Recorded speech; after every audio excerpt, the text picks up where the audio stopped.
Alright, so I finally found him again. And I'm gonna follow his wake.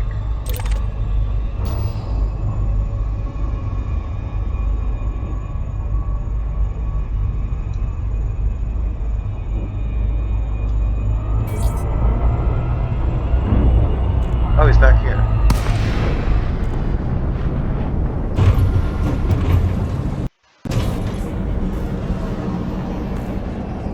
Incoming mission critical message.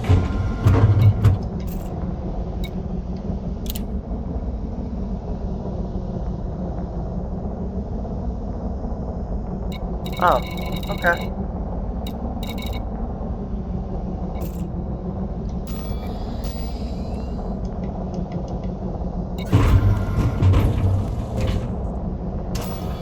So I guess I can continue on now.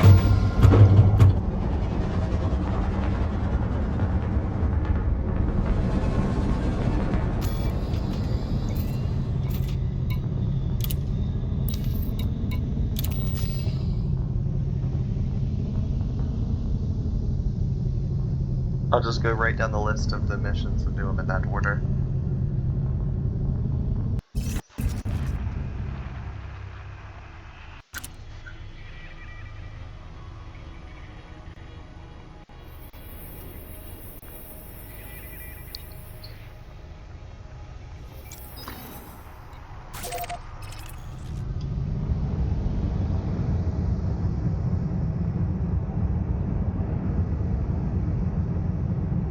Frameshift drive charging.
Oh, this is gonna be a while, isn't it? Alright, well in the meantime, I guess I'll just...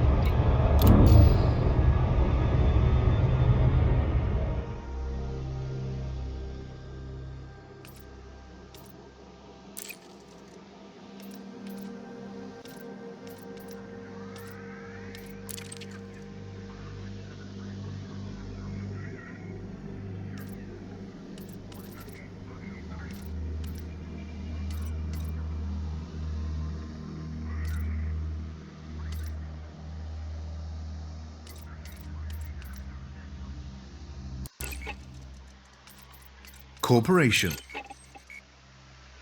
Corporations. The Achilles Corporation. Optimize, iterate, refine. Achilles is the market leader in computer technology. And I'll just add all these to my list. corporations.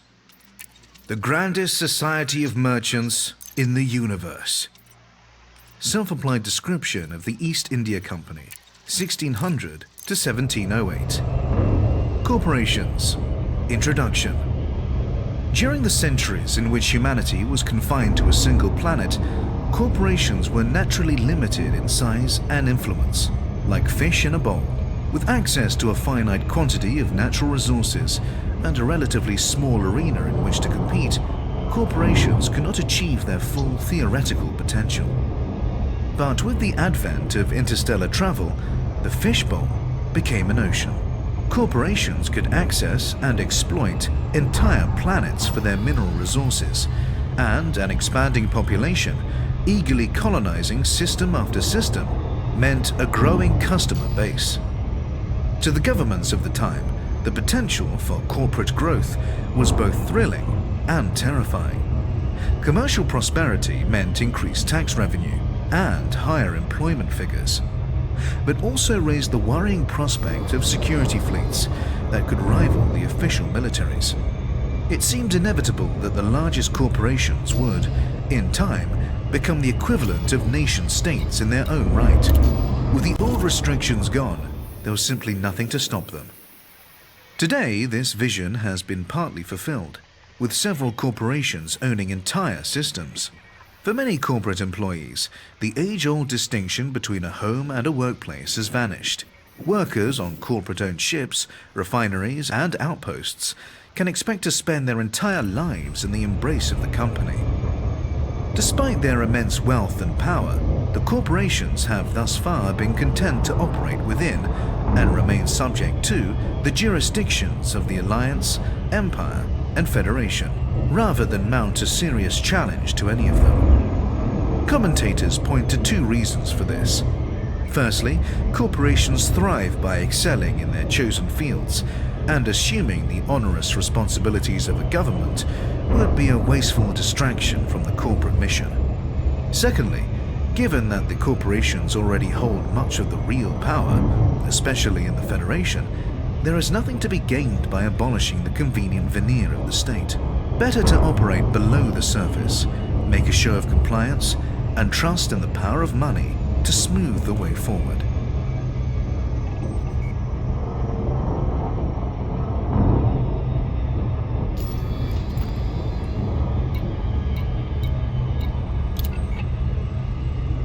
Corporations. Cain Massey.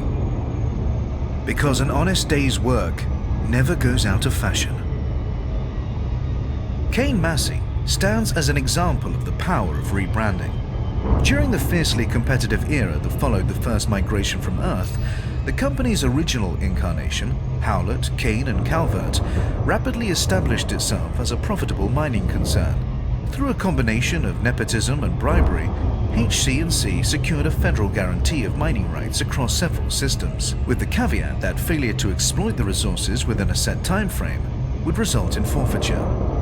In order to set up their mining operations as quickly as possible, HC&C cut corners on safety, skimped on equipment quality, and made exorbitant promises to potential employees, promises that were later defaulted on. Workplace accidents, which were frequent, were hushed up. By the time these problems came to light, HC&C was a household name, and the fallout was severe. Token attempts at recompense were made, but the company's public image was badly tarnished. A merger with struggling but respected logistics firm Massey Haulage gave HC&C an opportunity to reinvent itself as the local mining company. The rebranded corporation, Cain Massey, presented itself as a salt-of-the-earth, blue-collar operation whose hard-working employees were treated with dignity. In an uncertain universe, so the advertisements ran, Cain Massey would always be there for you. The campaign was a huge success. Today, Cain Massey is now widely perceived as an old-fashioned company that both understands and sticks up for the working man and woman. But despite this wholesome image, and although safety standards have improved, the company is as acquisitive and concerned with expansion as ever. Corporations. Core Dynamics. Unmatched interstellar supremacy. Core Dynamics is a giant conglomerate, best known as one of the galaxy's premier manufacturers of weapon and surveillance systems and starships, with a particular focus on combat vessels. Its product line ranges from the diminutive Eagle to the gargantuan Farragut-class battlecruiser, and also includes the most popular skimmer in the galaxy, the S4 Sentry. The company is known for its occasional discount events, offering reduced-cost ships either in celebration of a new design or as incentives for participation in a community endeavor. Core Dynamics has a long-standing supply agreement with the Federation and is responsible for the Federal assault ship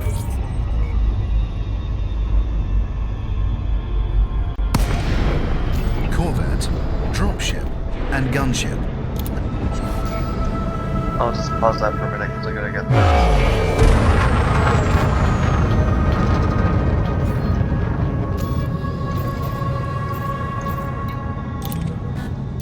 Docking request granted.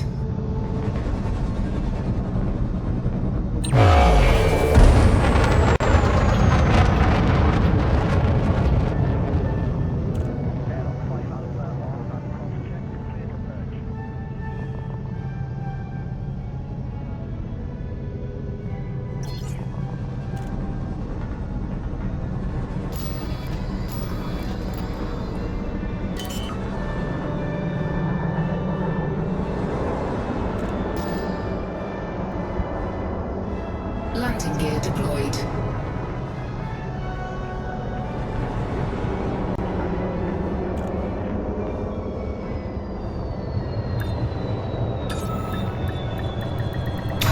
Docking successful. Engines disengaged.